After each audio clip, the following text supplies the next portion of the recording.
I-describe muna natin ang current situation para malaman natin kung para sa ibang reading o hindi.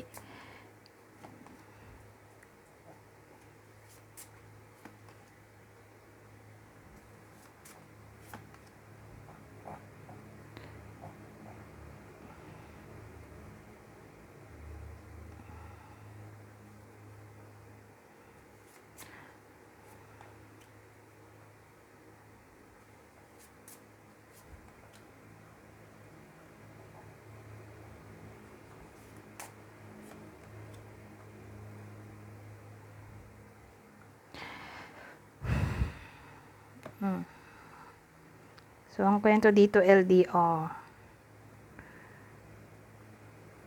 Kasal siguro sila. Pero no contact nowadays.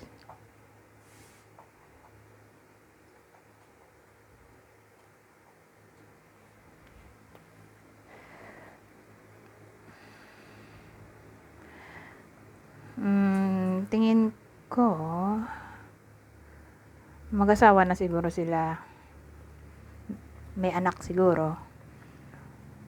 Pamilyado? O babae lang yung may anak. Tapos yung lalaki mas matanda dun sa babae. Yan ang current situation o clue. So again, no contact, LDR. Pwedeng pamilyado, kasal, o kundi man ganun, ay babae yung may anak. O pwedeng may anak sa iba yung babae. Basta may anak yung babae. O anak nila pareho. Tapos yung lalaki, mas matanda dun sa babae. Yun ang current situation o clue natin para malaman mo kung para sa iba ang reading o hindi.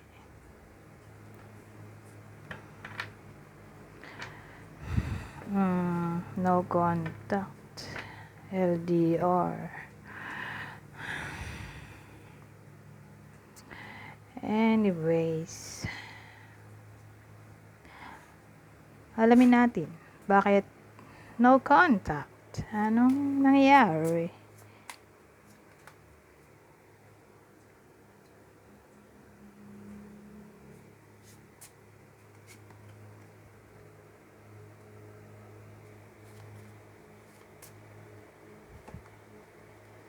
So, may energy tayo ng lalaki.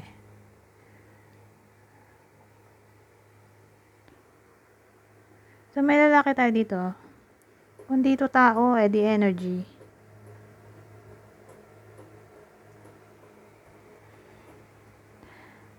Ayaw yata makipag-usap nitong lalaki. Ewan ko, for some reason. Siya yung may ayaw o may problem sa side niya. Kaya hindi sila nag-uusap. Walang load yung lalaki o energy na tao o lalaking tao o lalaking energy.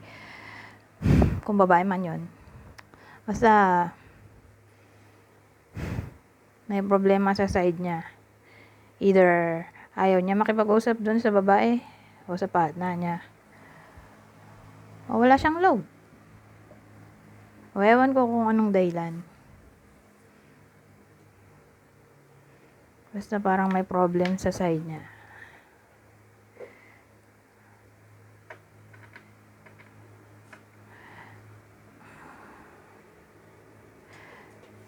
Again, alamin pa rin natin bakit ganon. Kuha pa tayo ibang detalye.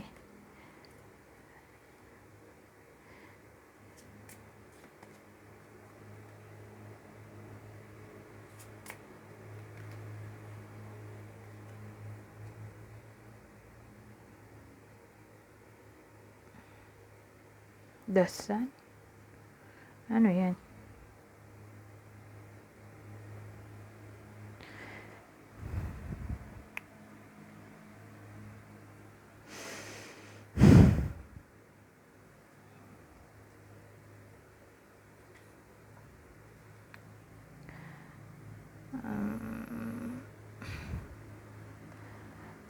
Maraming possibility. Kasi, syempre, sa isang code, iba-iba yung meaning.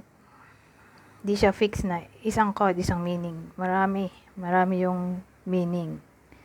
Kaya, ang gumagawa ko ng kung ano-anong senaryo. Ngayon, kunin nyo na lang yung senaryo na sa tingin nyo ay applicable sa inyo. Since general reading naman to. Unang senaryo.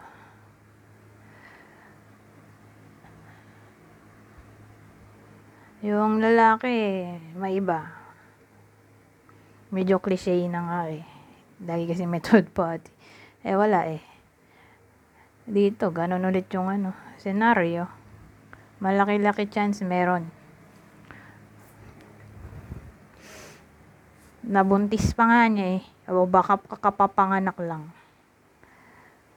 Ayan, di alam nung partner niya. LDR sila, di ba? Pangalawang senaryo. Nagkabalikan sila ng ex-wife niya. Ex-girlfriend. Ano ba yan? Yung ex niya na may anak sila. Pangalawang senaryo yon.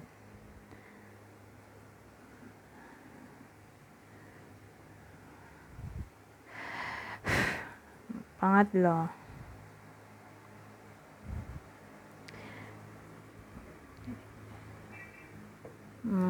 Yung the person tumira na sa bahay nyo kasama nung lalaki.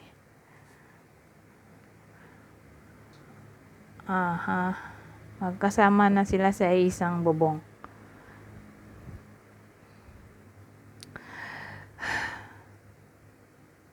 Sad to say.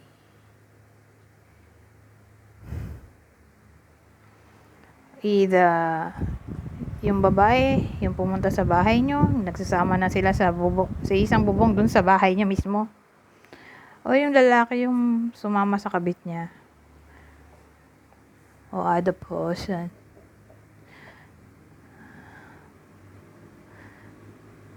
Ito kasi more likely ikaw yung original.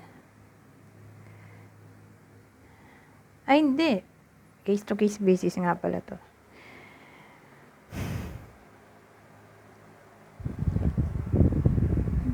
So again, depende sa anong case mo. Ikaw ba yung original? O ikaw yung pangalawa? Pangatlo, ewan ko. Pero malaki chance ng cheating dito. Nagsasama na sila o lagi sila magkasama sa isang bubong. Di ko alam kung kaninong bahay ba yan. May relocation na naganap. Again, pwedeng pregnancy din. O delivery na. Alam mo yun, kapapanganak lang.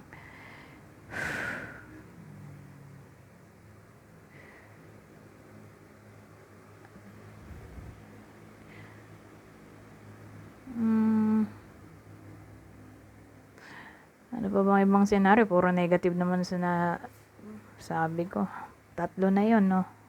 Kasi may mice to, pero isa lang. Di mouse. Ito, may problem tayo.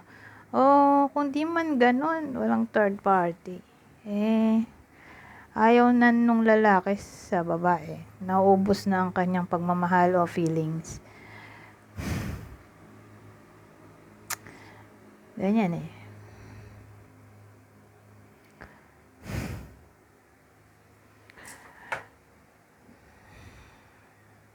Di na siya masaya. Although may dasan tayo, pero mayroon nga mais dasan.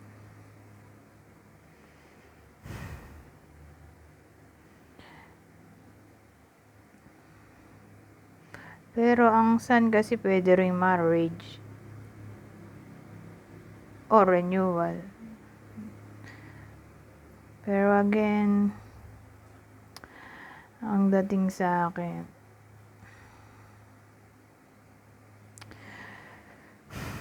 parang ayaw na niya. Ayaw niya na sa'yo.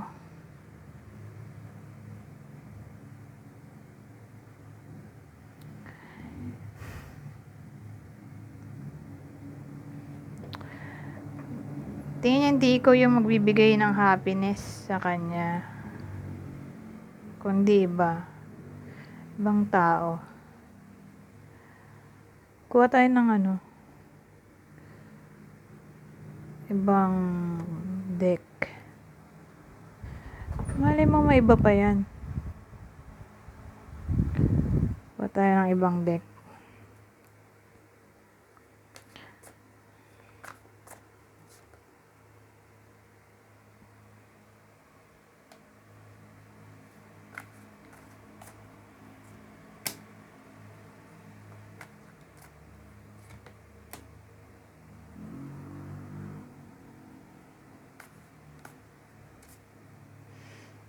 Nalito lang ako. Kasi yung reading natin may someone else, tapos sabi dito you are the one and only. I can't take being away from you any longer. I'm always here for you.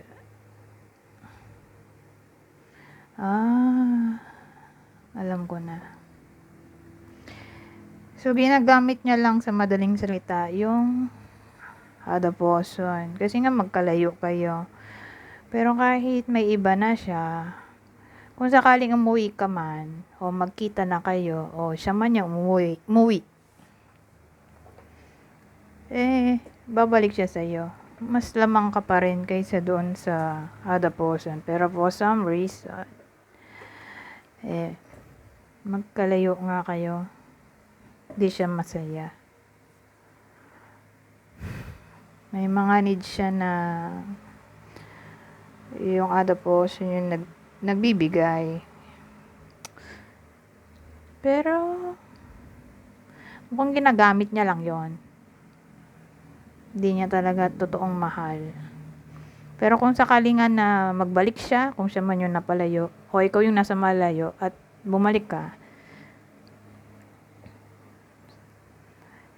ikaw pa rin yung pipiliin. Hihiwalayan niya yung other person.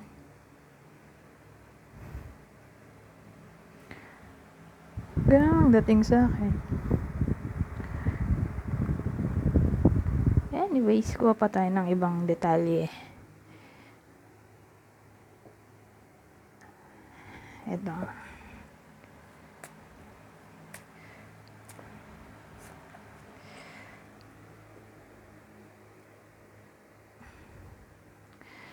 Debt paid off.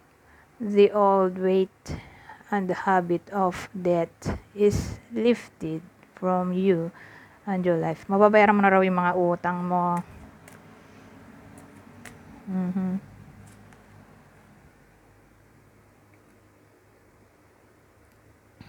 Express your individuality.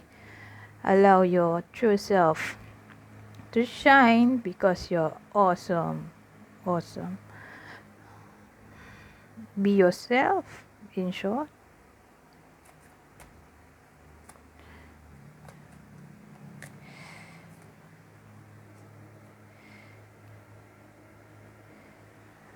Sun. Your sun is the sun. Your sun is watched over and protected as he explores his world. Protektado daw ang iyong anak. Kung nasan man siya naroroon, o kung ano man ang ginagawa niya, may someone na nagpo-protect sa kanya. O nagbabantay. Kung may anak man kayo. Or regardless na siguro kung anong gender niyan. Pero mukhang protected naman ang mga anak o anak Regardless nga.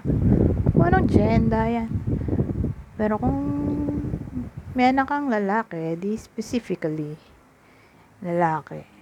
Yung anak na lalaki protektado sa mga kung ano-anong negativity.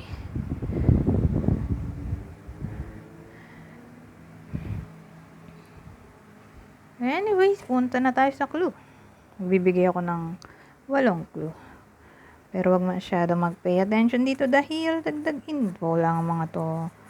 Ang clue ay pwedeng vice versa. Yung other person, mukhang di mo kilala. May stranger tayo dito. Kaya lang baka pa rin ng hangin. Dahil sa electric fan. Walang tato.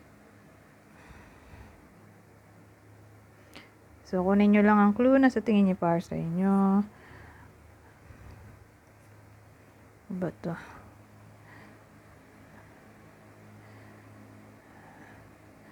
Magaling sa English. No communication. Ito na nga yung sinabi ko. No contact ngayon.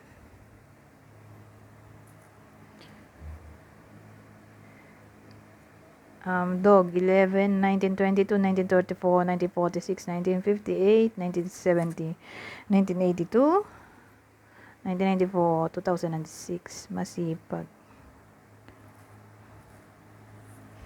Hindi maka-move on. So again, pwede applicable to sa hindi maka-move on sa ex. So again, yung iba sa inyo mukhang ang third party ay ex. Ex-wife, ex-husband. Yung iba naman pwedeng stranger, hindi mo kilala. So again, kunin nyo lang ang clue. Nasa tingin nyo, ipar sa inyo. Kulot ang buhok. Anyways, hanggang dito na lang. Goodbye for now.